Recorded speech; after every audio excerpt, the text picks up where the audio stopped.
Assalomu alaykum Rustam aka, ustoz yaxshimisiz, tuzimisiz? Mana xudo xolasa inshaalloh terimlarni boshlab oldik biz. Bugun 12-aprel, 12-aprel sanasida biz ikkinchi terimni qilyapmiz. Xudo xolasa sizni o'rgatgan ilmlaringiz bo'yicha shunga o'zimizni bir necha yillik tajribamizni aralashtirib, shu bilan siz bilan maslahatlashgan holda shu yerda yetishtirgan qulupnaylarimizni mana inshaalloh mevasiga ham yetib keldik aka. Mevalarni terish jarayoni ketyapti hozirgi kunda. Mana shu yerda ob'yomni ko'rsangiz, bu yerda mana ishlayotibdi. Buni mevasini olgandan keyin odam bir bahri dil ochiladi mana.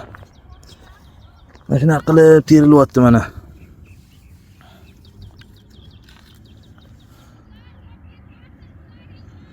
Shunaqa yashiliga solinyapti.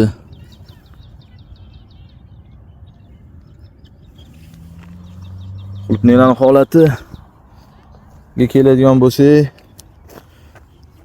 mana hosillari bular уже terilib bo'lindi. Bular hozir oldimma ketin pishib yetib kelishyapti mana. Xudo xolasa hosillarimiz yaxshi, yomon emas.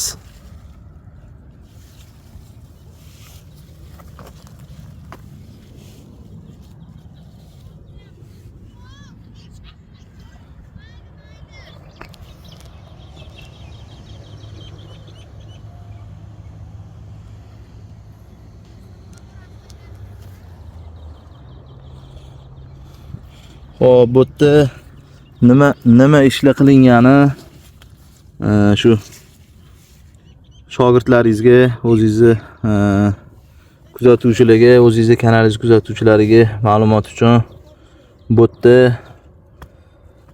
organik berganmiz bu yerda.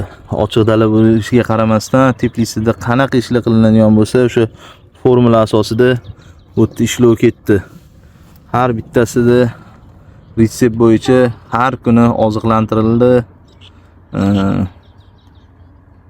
Organik efdan berdik. Hozir mana ikkinchi jarayonni уже beramiz. Уже 1 oy bo'lib qoladi. Hozir 22 kun, 23 kun bo'ldi. Yana 3 kun, 4 kun ichida yana bitta obrobotka qilamiz. Ildizini himoyalab, inshaalloh hosil tugaguncha bizga o'zini kuchini ko'rsatadi. Va bu yerda 2 marta Leonardit berdik. 10 kun oralatib 2 marta berdik. Sababi bu yerimiz juda ham sho'r edi.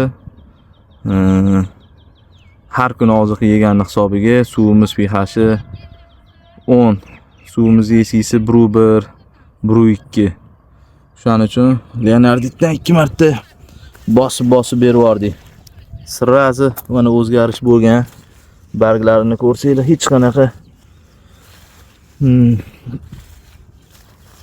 yetishmovchiliklar ko'rinmayapti. Hammasi sog'lom, juda ham ajoyib ko'rinishda.